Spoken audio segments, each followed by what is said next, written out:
स्वान्तस्तमीश्वरम्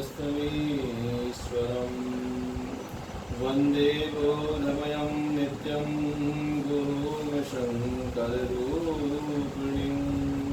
यमासुतो विवक्रोऽपि चन्द्रः सर्वत्र वन्दते।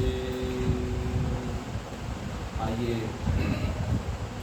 आज काशी महिमा भाग 6 हम लोग आपस में परस्पर इस पर चर्चा करेंगे।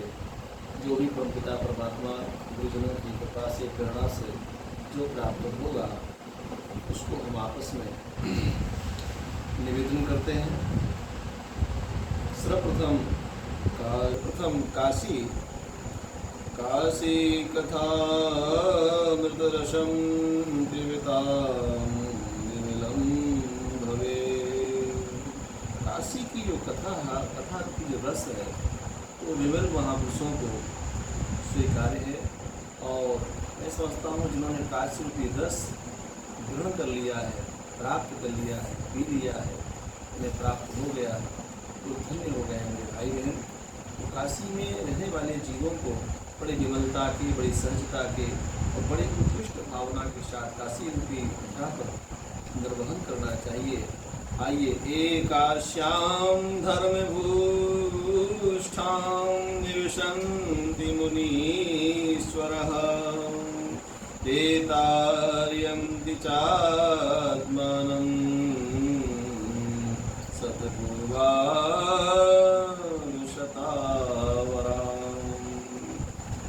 मननशील महात्मा जन जो होते हैं वो निरंतर अपने धर्मनिष्ठ अपने विचारों के प्रति तटस्थ रहते हैं, अपने सिद्धांत के प्रति तटस्थ रहते हैं। और काशी में प्रवास करने वाले जो लोग हैं वो महापुरुष हैं, उनको काशी खंड, काशी रहस्य, काशी महत्व, काशी पंचकोशी, काशी प्रतिमा, काशी का इतिहास, काशी गौरव, काशी महिमा इत्यादि ग्रंथों का अवलोकन करना चाहिए। काशी शिव पुराण और लिंग पुराण जो आदिगुरु शंकराचार्य जी ने लिखा है, लिंग पुराण का श्रीमद् भगवद गीता, श्रीमद् रामचरितमानस, भागवत महापुराण इत्यादि ग्रंथों का अवलोकन करना चाहिए। और इनका निरंतर ज़्यादा नहीं तो कम से कम मानस का भी ये पाठ करते हैं तो 5 दोहा 11 दोहा जरूर पढ़ना चाहिए। इससे होता क्या है कि इससे हमारे अंदर भी सहजता आती है, अच्छे संस्कार आते हैं, अच्छे विचार आते हैं, हमारा परिवार भी बहुत सुसंस्कृत होता है और बहुत अच्छे तरीके से परिष्कृत होता है, संस्कारित होता है। और हमें कहीं किसी से कहीं भटकने की आवश्यकता नहीं पड़ती।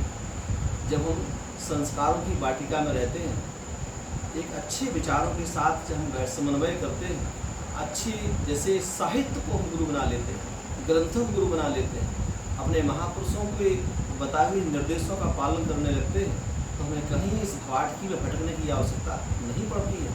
क्योंकि ये हमारा ये मार्गदर्शन करते हैं, हमारे मार्ग का सही तरीके से हमको मार्ग प्रशस्त करते हैं, हमको सही रास्ता बताते हैं। जो मानस के माध्यम से, गीता के माध्यम से, भागवत जी के माध्यम से जीवन यापन कर रहा है, शिव महापुराण के माध्यम से जीवन चला रहा है, जीवन में चल रहा है शिव महापुराण को लेकर के, तो उसके जीवन में किसी प्रकार के अवरोध नहीं आते, किसी प्रकार की समस्याएं नहीं आती। समस्या आती भी है यदि मेरे भाई बहन तो वो उस भावना से, उस ज्ञान विज्ञान के माध्यम से उनका रास्ता निकाले। तो निवेदन ये है कि इस प्रकार से काशी की महिमा का हम लोग गुणानुवाद कर रहे हैं।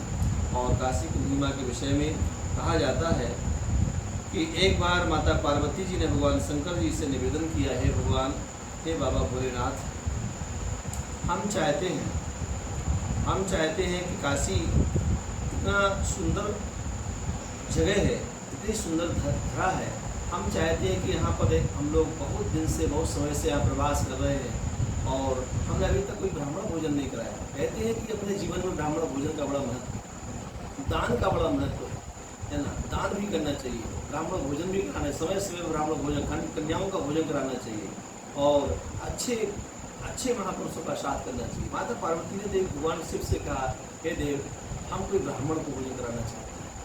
तो भगवान शिव ने कहा कि ठीक है देवी, तुम कराना चाहती तो अच्छी बात है, कराओ, मुझे कोई आपत्ति नहीं है। ये कथा दो जगहों से मिलती है। एक तो माता पार्वती ने भी भोजन कराया है, और एक बार ऐसी कथा मिलती है कि भगवान राम जी से सीता जी ने आग्रह किया था, और सीता जी ने भी भोजन कराया था ब्राह्मण के लिए। ये दोनों कथाओं का जो निष्कर्ष है वो मिलता है द्वापर में। तो निवेदन नहीं है कि जब माता पार्वती ने ब्राह्मण के लिए भोजन कराने के लिए कहा, तो भगवान शिव ने कहा देवी तुम जाओ और देखो कोई ब्राह्मण बढ़िया से मिल जाए गंगा जी के किनारे, तो ब्राह्मणों को आप निमंत्रण न्योता, उनको निमंत्रण दे दो, उनको बुला लो, कोई दिक्कत नहीं। माता पार्वती ने जिनको निमंत्रण में बुलाया था, संजोग से अगस्त ऋषि, कौन थे? अगस्त ऋषि। अगस्त ऋषि को उन्होंने बुलाया, और माता पार्वती साक्षात अन्नपूर्णा है। अन्नपूर्णे सदा पूर्णे शंकर प्राण वल्लभे ज्ञान वैराग्य सिद्ध्यर्थम दीक्षां देहि च पार्वती। माँ जो शिवा देवी शिवा है वो साक्षात अन्नपूर्णा है। माँ देवी शिवा ने, माँ अन्नपूर्णा ने अपना अन्न का भंडार खोल दिया, दिव्य भोजन प्रसाद बनाया और अगस्त जी को उन्हें पकवाया। अगस्त जी पाते पाते पाते पाते मान जैसे लग रहा है कि सारा भोजन ही पा गए उनका, और अन्नपूर्णा थक गई बेचारी। अन्नपूर्णा ने भगवान महादेव से प्रार्थना की, देव ये तो कितना भोजन करते जा रहे हैं, तो ये नहीं पता चल रहा है कि इनका अभी मध्य हुआ है कि नहीं हुआ है, आ ही नहीं रहे हैं, ये तो बोल ही नहीं रहे कि हम महापुरुष हो गए। तो उस समय भगवान भोलेनाथ समझ गए, और भोलेनाथ ने जो है भगवान विष्णु से प्रार्थना की। भगवान विष्णु पधारते हैं, और विष्णु भगवान आते हैं और पार्वती से बोलती मैया आपके भंडार में कुछ थोड़ा बहुत बचा है? बोले भगवान कुछ नहीं बचा, सब खा गए, कुछ नहीं बचा है। बोले कुछ तो होगा। बोले भगवान कुछ नजर नहीं आ रहा है। बोले थोड़ा सा भांड अपना दिखाओ जिसमें बनाया है आपने। तो जो बर्तन था उनका, जिसमें बटलोही, जिसमें उन्होंने चावल बनाया था अक्षत, तो उसमें एक चावल का कण लगा हुआ था। भगवान विष्णु ने उस चावल के एक कण को तुलसी के दल पर रखकर के जैसे मुख में अपना ग्रहण किया, मुख में उन्होंने ग्रहण किया है, उसी समय जो है अगस्त से अघा आ जाते। बोले बस भैया रहने दो, पेट भर गया, महापूर्ण हो गए, महापूर्ण हो गए, धन्य है भैया आपका भोजन प्रसाद पाक के धन्य हो गए।